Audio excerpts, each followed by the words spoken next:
Good day. This is Dr. Kelvin L. Baker, Senior Pastor of the Way Fellowship Church, and want to thank you so much for tuning in for the launching of this very important worldwide initiative. Just recently, I published a book entitled Say Something. This book is really designed specifically for the children of God, the people of God, the people that have been saved and committed to service for the Lord. However, in this book, there are many stories in this book, many engaging stories in this book that engages the Christian reader to take their rightful position. After reading this book, there is a call to action. A call to action, and this call to action must be in the form of a revolution, The whole Say Something project is designed to motivate the people of God, and motivate the people of God by the people of God taking on a platform to speak as the Spirit of God leads them. In doing so, we call it the Say Something Revolution. Say Something Revolution. Let me just tell you a little bit about this revolution. What is a revolution, first of all? And what is it all about?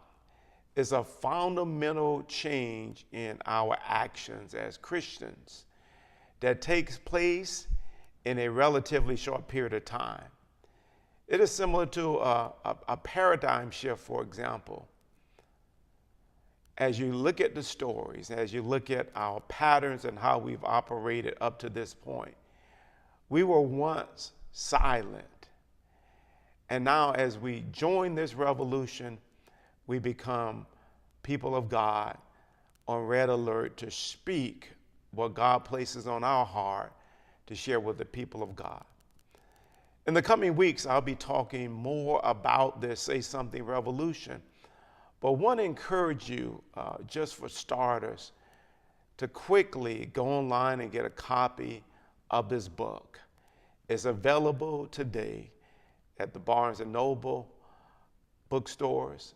It's available on Amazon.com. You just simply go in and search for Say Something by Dr. Kelvin L. Baker, and you begin your reading. It's a simple read. But the most important piece that you will take away from this book is, after you read it, the question is, what now? And that's this call of action. And that's this revolution that requires that we as people of God take our rightful position and take on this mantle that God has made available for us in this century. And I'll talk more about it in the coming weeks of how we failed in so many areas as God has prompted and encouraged so many believers across our land to speak up and say something, and they chose to remain silent. And as you will find out, that God has strategically placed you in this century and time to use your mouth as His mouthpiece. So I look forward to sharing with you again and again and again. But before we go any further, get a copy of this book, purchase a copy of it for family members and friends as we begin this Say Something revolution across this world. May God bless you and keep you. I look forward to speaking to you again and again and again. You have a blessed day.